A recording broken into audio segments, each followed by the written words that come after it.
আমাৰ এই ২ নং বেনিবাৰী গাঁৱৰ শ্ৰী বীৰ দাসৰ কনিষ্ঠ পুত্ৰ প্ৰাণজিৎ দাস। মৃত্যু হ'ল প্ৰাণজিৎ দাসৰ। কোনোবাই কৈছে বিল্ডিঙৰ পৰা পৰিছে, কোনোবাই আকৌ কৈছে মূৰ ঘূৰাই পৰা বুলি, লগতে কোনোবাই ৱাছৰুমতেই পিছলা বুলি কৈছে। মুঠতে নানানজনৰ মুখত নানান ধৰণৰ কথা। এইবাৰ কোনো প্ৰাকৃতিক দুৰ্যোগ নহয়, কাল হ'ল এইবাৰ দৰিদ্ৰতা। প্ৰাণজিৎ হ'ল ২ নং বেনিবাৰী গাঁৱৰ ল'ৰা।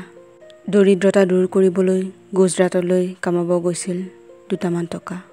মৃত্যুৰ খবৰটো পোৱাৰ লগে লগে ঘৰখনত লাগি গ'ল খোৱা-ধোৱা। তেওঁ আমাৰ কাষৰ মধুপুৰী গাঁৱৰ শ্ৰী নয়ন দাসে লগ ধৰি কিনে মানে প্ৰথমবাৰৰ পৰা তেওঁ ওলাই গৈছে প্ৰাণজিৎ দাস। এনে তেওঁ মিস্ত্ৰীৰ লগত দিন হাজিৰা কৰে বা ধাবাত কাম কৰে, তেনেকুৱাকৈ চলি আছিলে।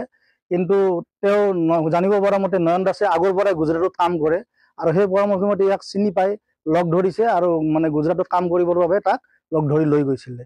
তো হঠাৎ ফোনত যোগাযোগ হৈ আছে দেউতাকৰ লগত, দেউতাকতো ইমান নাজানে একো। তো দেউতাকে ফোনত কথা পাতিলে কেতিয়াবা তাৰ সি অসুবিধা পাই আছে, সোধে, সি কয় যে তাত যিবিলাক কাম কৰা ৱৰ্কাৰ্ছবিলাকে তাক মানে মিছবিহেভ কৰে, সি অলপ অশান্তি পাই আছে। তো দেউতাকে ঘৰত আহিব কৈ আছে, আহিব নোৱাৰে, লগত টকা পইচা নাই বুলি কৈছে, পইচা নিদিয়ে। তো সি আহিব নোৱাৰিলে। তো হঠাৎ কালি সন্ধিয়া ৬টামান বজাত ইয়াৰ আমাৰ গাঁৱৰ এজন ল'ৰাৰ তাত সেই নয়ন বুঢ়া ল'ৰাজনে ফোন মাৰি কৈছে যে প্ৰাণজিৎ দাস ঢুকাইছে। প্ৰথমবাৰ কোনোবাই কৈছে যে মাথা ঘূৰাই পৰিছে, কোনোবাই কৈছে বিল্ডিঙৰ পৰা পৰিছে, আৰু এবাৰ কৈছে কি যে নহয় লেট্ৰিনৰ পৰা আহি থাকোঁতে পৰি কিনে ডেথ হৈছে। গতিকে এইটো আমাৰ সম্পূৰ্ণ সন্দেহৰ আৱৰ্তত আহি গৈছে যে এইটো স্বাভাৱিক মৃত্যু নহয়, এইটো তাক কোনোবাই হত্যা কৰিছে।